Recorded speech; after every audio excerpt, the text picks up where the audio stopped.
A paz do Senhor Jesus, meus irmãos. Vamos hoje aqui dar continuidade. Hoje, capítulo 2, tá? Capítulo 2 do nosso livro Geografia Bíblica. Ontem você leu o capítulo 1 da primeira unidade, certo? Tem que ler todo. Se não leu ainda, leia, certo? E hoje vamos ler o capítulo 2. Quer dizer, você vai ler, eu já li, né? Você vai ler o capítulo 2 hoje, tá? Cada dia um capítulo, é pequenininho, a partir da página 27. Pega aí seu livro, ó, página 27 ao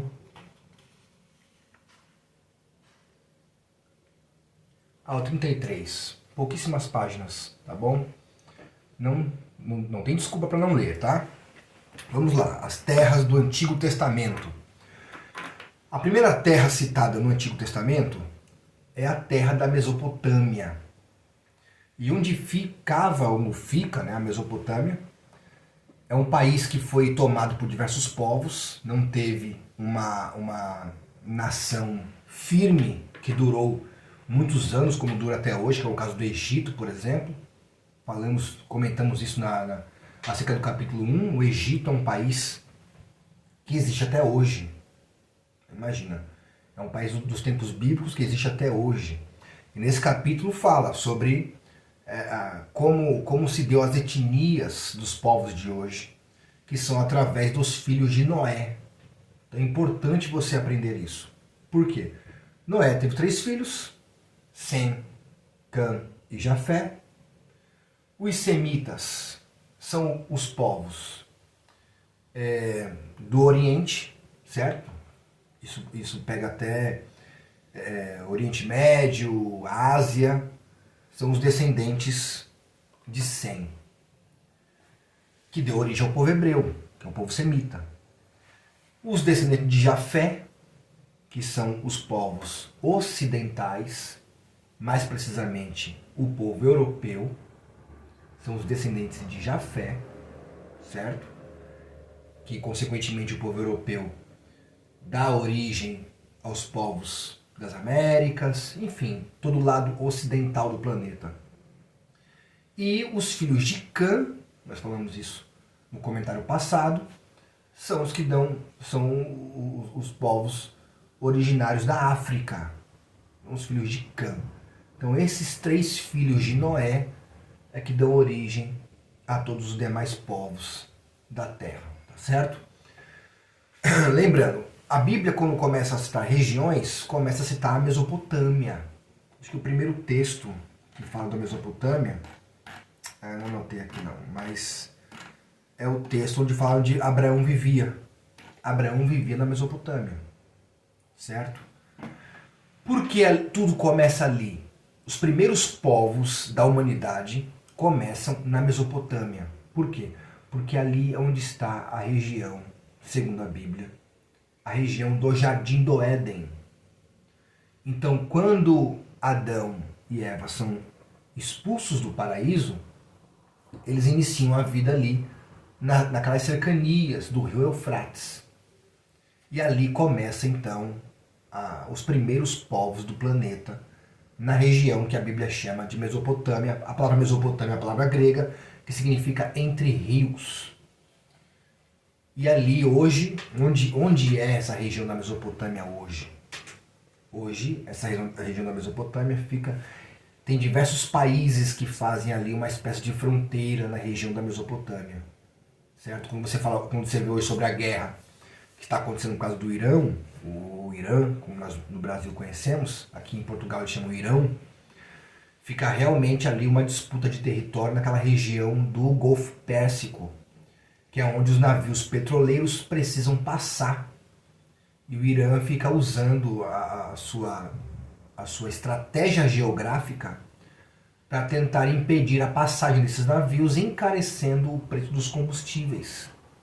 E o papel dos Estados Unidos nessa guerra é justamente não permitir que o Irã intercepte aquela passagem do Golfo Pérsico. Então essa guerra não é uma guerra ideológica, é uma guerra realmente por território estratégico que influencia a vida financeira de toda a população mundial. Tudo é transportado por veículos movidos a combustão, então precisa-se do petróleo, não só para a movimentação dos produtos que chegam até o mercado, mas também para uma série de outros tipos de serviços. Enfim, não é sobre isso, mas tem a ver com geografia. É incrível como geografia ela abrange tudo isso. Né? É a geografia política. Lembra que nós lemos no capítulo 1 sobre os tipos de geografia, e existe uma geografia que é geografia política. Então, isso tem tudo a ver. Por isso que geografia, da geografia bíblica, pensa que é só saber quais foram as viagens missionárias de Paulo. Não é isso. Nós temos muitas lições que nós aprendemos dentro da geografia, tá certo? Então aqui, eu anotei aqui uma listinha de onde a Mesopotâmia bíblica pode estar hoje. Aí isso vai fazer muito sentido para você acerca das coisas que acontecem nos dias de hoje. Então, a maior parte da região da Mesopotâmia bíblica, que foi a terra onde o pai da fé, Abraão, surge no livro de Gênesis, hoje é o Iraque. Tá certo? Pega também uma parte do Kuwait, que é aquela região do Golfo Pérsico, que eu falei para vocês. Pega também uma parte da Síria. E pega também uma parte da Turquia e o sudeste do Irã, ou do Irão, como falam aqui em Portugal. Tá certo? Então esses países, você vê, países com a influência hoje, né, com a influência islâmica muito forte, são os países onde, biblicamente falando, são o território onde era a Mesopotâmia. A Mesopotâmia, como eu estava dizendo, ela nunca foi um país muito firme, como foi o caso do Egito. Sempre povos tomavam aquele território com frequência, por isso lá não se estabeleceu uma nação fixa. Hoje são pedaços de várias nações que você juntando parte geográfica delas, dali a Mesopotâmia, o que a Bíblia chama de Mesopotâmia, né? Terra entre rios, que são entre os rios Tigre e o rio Eufrates, que é onde também se localiza, biblicamente, o Jardim do Éden. Tá, se o Jardim do Éden está ali, porque o povo não encontra? Há uma teoria arqueológica de que o Jardim do Éden pode estar submerso no Golfo Pérsico. Por isso que as pessoas não conseguem encontrar o Jardim do Éden. Há uma outra teoria também que é uma espécie de bug de GPS. É como se Deus não permitisse, como tem os anjos guardando lá o jardim, é como se Deus não permitisse as pessoas encontrarem ali. As pessoas passam perto, mas não encontram a entrada do jardim, vamos dizer assim. Tudo teoria, tá? Agora, uma coisa é certa. Geograficamente falando, no livro de Apocalipse, capítulo 22, certo? Versículo 15, se não me engano, fala: bem-aventurados que lavam as suas vestes no sangue do Cordeiro, porque eles entrarão na cidade pelas portas e terão acesso à árvore da vida. Então aquela árvore da vida que ficava no centro do jardim, cujo Adão e Eva podiam ali comer e viver para sempre, nós teremos acesso a essa árvore. Há religiões aceitas que falam: não, isso é simbólico. Mas se a gente for pegar tudo na Bíblia e colocar como simbólico, nada é real, certo?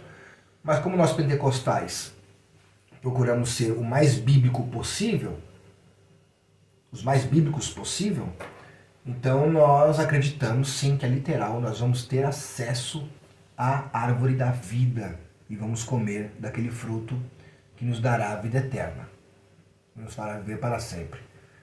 Mas isso é estudo para escatologia, matéria muito profunda.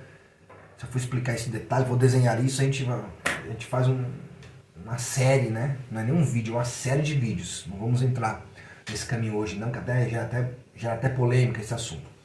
Vamos nos prender aqui à geografia. Então, biblicamente falando, os povos começam na Mesopotâmia, na região entre o rio Tigre e o rio Eufrates, que é onde está localizado o Jardim do Éden e Ur dos Caldeus, e ali dá origem a toda a humanidade, a todos os demais povos. Tá bom?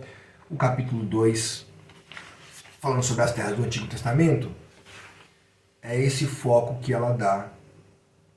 Nós precisamos aprender, tá certo? Aqui na página 32 fala sobre os filhos de Noé, já citei aqui, a origem a origem dos povos de hoje, né? A nossa ascendência. Nossa ascendência toda se resume a Sem, Cã e Jafé, que se afunilar mais um pouco, chega em Adão e Eva. Então é interessante você ler o capítulo 2, que é um capítulo curtinho, pelo amor de Deus, gente, vamos ler. Se você não leu ainda, leia hoje.